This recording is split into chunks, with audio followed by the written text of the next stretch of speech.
I don't know if any of you have been on Zoom, but if you have, you'll know that it's a very clever video conferencing device which enables you to put lovely backgrounds behind you, and there's a little button in the settings that takes about 10 years off you. Unfortunately, I'm using my own camera, so you're stuck with my bedroom and I'm looking dog rough. Anyway, this is my thought. I'm an awful sleeper. This pandemic has only made it worse. So my go-to method at the moment is to put an easy listening video on YouTube, put my earphones in, and then that usually sends me to sleep. By chance, or was it? I awoke at 4 a.m.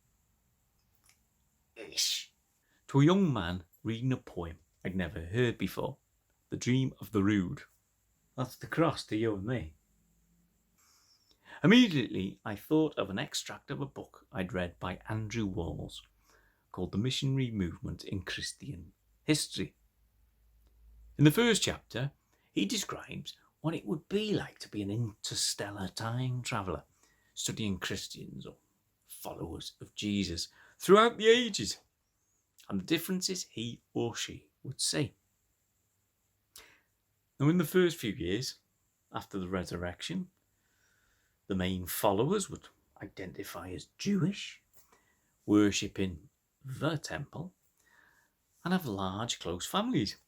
As Wall puts it, keynotes of the religion appear to be law and joyful observance. 300 or so years later, this traveller appears at the Council of Nicaea to find that Christians come from all over the Mediterranean region and virtually no one is Jewish.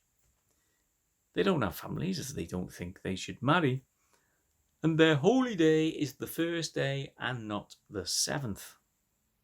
They read other books now, and their main concern is about precise significance for precise terms.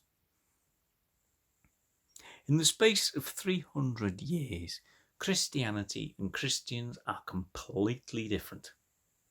And we could go on and on, right through to the present day.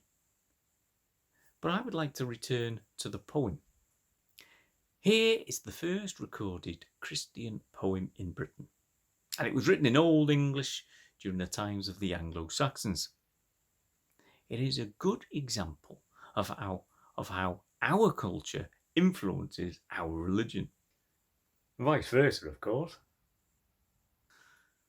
It is told by the cross itself, sometimes called this and sometimes called the tree. It talks about warriors, thanes and heroes, and how the crucifixion affected the cross in the shared pain and experience. Deep. But by mixing the use of the tree and cross, the writer is echoing the divinity and humanity of Jesus. It is as if the tree itself is being resurrected, and in doing so does a great thing. And this is like the change we heard about earlier from Andrew Walls' book. This continual journey our religion is on is like the road to Emmaus. A long one, I grant you. Jesus is with us and the church every step of the way. But sometimes we don't recognise it. And in suffering and death, he is resurrected. So too is the church. In these times when this pandemic keeps us all awake at times and makes us suffer, whether we've had it or not, we've been restricted to our houses and the churches have been closed. But rather than this being the end of Christianity, more people than ever are turning to prayer and finding church and worship through new means.